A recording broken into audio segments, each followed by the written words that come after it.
প্রিয় BA, BSc এবং বিকমে second সেমিস্টারের ছাত্রছাত্রীরা, আজকে আমি যে বিষয় নিয়ে আলোচনা করব সেটি হচ্ছে তোমাদের কলকাতা বিশ্ববিদ্যালয়ের আন্ডারে তোমাদের যে পরিবেশবিদ্যা সাবজেক্টটি রয়েছে, ইএনভিএস সাবজেক্টটি রয়েছে, এই সাবজেক্ট থেকে তোমাদের আজকে আমি একটি গুরুত্বপূর্ণ প্রশ্ন এবং সাথে উত্তর নিয়ে আলোচনা করব। অলরেডি তোমাদের আমি ইএনভিএসের সিলেবাস এবং বইয়ের নাম, কোন রাইটারের বই তোমরা কিনবে আমি বলে দিয়েছি, এবং তোমাদের প্রিভিয়াস ভিডিওতে আমি একটি গুরুত্বপূর্ণ 5 নম্বরের প্রশ্ন এবং টু দি পয়েন্ট তার আদর্শ উত্তর নিয়ে আলোচনা করেছিলাম।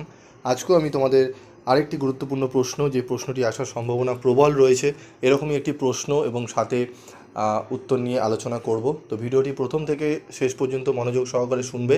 এবং তোমাদের জন্য ইএনভিএসের একটি গ্রুপ খোলা হয়েছে, শুধুমাত্র সেখানে ইএনভিএস এবং তোমাদের কম্পালসারি যে ইংলিশ রয়েছে সেখানে শুধু তোমাদের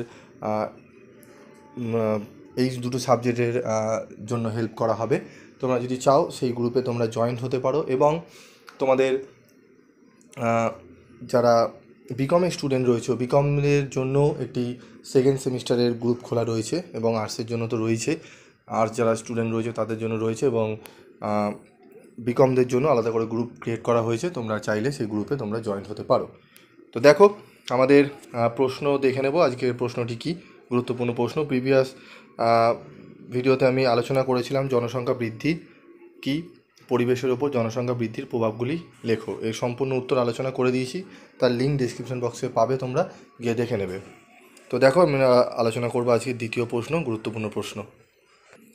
তো দেখো, দ্বিতীয় গুরুত্বপূর্ণ প্রশ্ন হচ্ছে বিষ্ণুই আন্দোলন সম্পর্কে টিকা।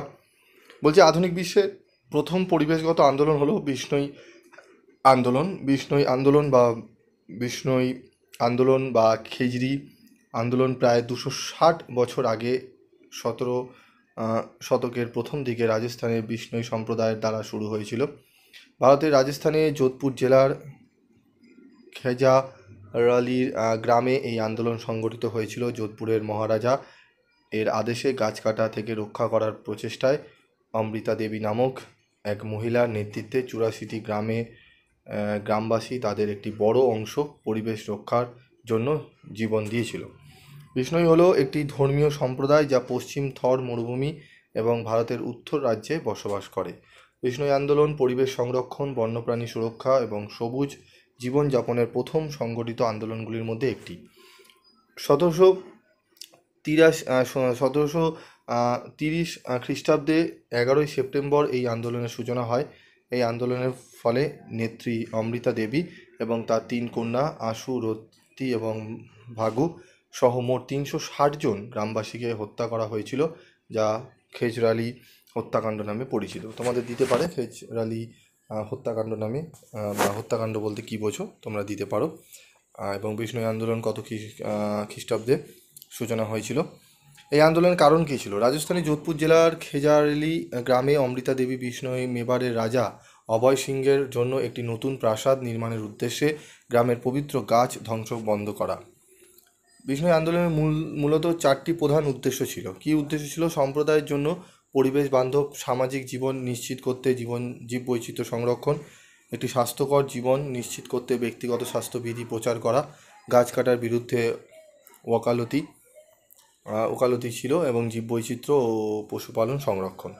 বিষ্ণুই আন্দোলনের ফলাফল কী আছে? এই আন্দোলনের স্মৃতি হিসাবে 2006 সালের 11ই সেপ্টেম্বর রাজস্থানের সরকার দিনটিকে ন্যাশনাল ফরেস্ট, ঠিক আছে, তোমরা দেখে নাও, মার্টিস ডে হিসাবে ঘোষণা দেন। এই ঘটনার পর মহারাজা সমস্ত বিষ্ণুই গ্রামে গাছ কাটা বন্ধ করার জন্য একটি শক্তিশালী রাজকীয় আদেশ দিতে বাধ্য হয়। 2020 সাল থেকে পরিবেশ রক্ষা সচেতনতা প্রচারের জন্য ভারত সরকার অমৃতা দেবী এনভায়রনমেন্ট প্রোটেকশন অ্যাওয়ার্ড নামক একটি পুরস্কারের সূচনা করে, এবং রাজস্থান সরকারের দ্বারা অমৃতা দেবী বিষ্ণুই স্মৃতি পরগনার অ্যাওয়ার্ড এর সূচনা করা হয়। এই আন্দোলন এবং আত্মত্যাগ বিংশ শতাব্দীতে চিপকো আন্দোলনকে অনুপ্রাণিত করেছিল, যার নেতৃত্ব দিয়েছিলেন সুন্দরলাল বহুগুণার। তো এই উত্তরের সম্পূর্ণ উত্তরটি তোমরা দেখতে পারলে 5 নম্বরে তোমাদের আসতে পারে, বিষ্ণুই আন্দোলন সম্পর্কে সংক্ষিপ্ত টিকা লেখো। তো টিকা হিসাবে আমি তোমাদের এখানে কি কি দিয়েছি, আন্দোলনের ফলাফল দিয়েছি, আন্দোলনের উদ্দেশ্য দিয়েছি, আন্দোলনের কারণ দিয়েছি, প্রত্যেকটা ছোটো ছোটো করে টু দি পয়েন্ট অ্যান্সার দেওয়া রয়েছে। একটু তোমরা দেখে নেবে এবং খুব সুন্দরভাবে নোটসগুলো তৈরি করা হচ্ছে। তোমরা এক এক করে প্রত্যেকটি প্রশ্নেরই ফ্রি অফ কস্টে তোমরা নোটস পেয়ে যাবে। তোমরা ভিডিওগুলো শুনবে, ভিডিওগুলো শুনেও তোমরা কিন্তু অনেকটাই উপকৃত হবে। তো এরকম অনেক প্রশ্ন তোমাদের আসবে, প্রশ্ন এবং উত্তর আসবে, এবং ছোট প্রশ্নেরও আমি তোমাদের 100টি প্রশ্ন দিয়ে দেবো, যে 100টি প্রশ্ন পড়লে তোমরা অনার্সে সেখান থেকেই 10টি প্রশ্ন তোমরা কমন পেয়ে যাবে, যেরকম প্রিভিয়াস তোমাদের সেমিস্টারে কমন এসেছিলো ছোটো প্রশ্নগুলো। ঠিক আছে, এবং তার জন্য তোমাদের কোনো 20 বছর, 10 বছর, 30 বছরের কোশ্চেন দেখার দরকার নেই, কারণ সিলেবাস চেঞ্জ হয়েছে। সেই কোশ্চেনগুলো দেখলে তোমাদের কিচ্ছু লাভ হবে না, অনেকটাই সিলেবাস কিন্তু চেঞ্জ হয়ে গেছে। ঠিক আছে, তোমাদের এক্সট্রা খাটনি বাড়বে, সেই সমস্ত কোশ্চেন পেপারগুলো তোমাদের জোগাড় করতে হবে। এগুলো কিছুই নয়, ঠিক আছে। এগুলো অনেকেই তোমাদের বলতে পারে যে বিগত 20 বছরের কোশ্চেন আছে, 14 বছরের কোশ্চেন আছে, 15 বছরের কোশ্চেন। তো কোশ্চেনগুলো কিসের? প্রিভিয়াস ইয়ারে, যেগুলো টোটালি সিলেবাস আলাদা। এবারে সিলেবাসে অনেক কিছু অ্যাড্রেস হয়েছে, সেগুলো বিষয়গুলো বুঝতে হবে। ঠিক আছে, তো সেগুলো মাথায় রেখে এগিয়েও, কারণ এক্সট্রা এই 20 বছরের প্রশ্ন মানে কম প্রশ্ন নয়, সেখানে কিন্তু সব এমসিকিউ পেপারে হয়েছিল। ঠিক আছে, সেগুলো চাইলে আমার কাছেও আমি রয়েছে, আমি তোমার দিতে হবে, কিন্তু দিয়ে কোনো লাভ হবে না, তোমাদের প্রেশার বাড়বে, তোমাদের পরীক্ষা মানে পড়ার জন্য বেকার তোমাদের ওগুলো খাটনি করতে হবে। ঠিক আছে, ওখান থেকে কোনো প্রশ্ন হয়তো 1-2টো কমন আসতে পারে, তো 1-2টোর জন্য আমি যদি 500-600টা কোশ্চেন পড়তে হয়, তাহলে তো কোনো লাভ নেই। সেক্ষেত্রে আমরা কী করবো, আমরা সিলেবাসটা ভালো করে মনোযোগ সহকারে টেক্সট বইটা ভালো করে খুঁটিয়ে পড়লেই আমরা অনায়াসে 2 নম্বরের এবং 1 নম্বরগুলো পারবো। এবং যাদের কাজকর্ম করো, যারা পেরে ওঠো না, তাদের জন্য আমি কি করব, আমি 100টি প্রশ্ন তোমাদের বাছাই করা প্রশ্ন দিয়ে দেবো, যেগুলো পড়লে তোমরা কোশ্চেন ওখান থেকে মিনিমাম 10 নম্বর, 1 নম্বরে 10টি দেয়, তোমরা 8টি থেকে 9টি কোশ্চেন কমন পাবে। 1টি বা 2টি একটু ঘুরিয়ে দেয়। ঠিক আছে, তো তোমরা 7-8টি প্রশ্ন একদম কমন পেয়ে যাবে। তো যারা চ্যানেলে নতুন, তারা চ্যানেলটি সাবস্ক্রাইব করে পাশে থাকা বেল আইকনে ক্লিক করে রেখে দিও, এরকমই নিত্য নতুন ভিডিও পাওয়ার জন্য। এবং অবশ্যই তোমরা গ্রুপে লিঙ্ক দেওয়া থাকবে, কমেন্ট বক্সে তোমাদের পিন করা থাকবে লিঙ্ক, সেখানে গিয়ে তোমরা গ্রুপে জয়েন্ট হয়ে যাও। আজকের মতো এটুকুই।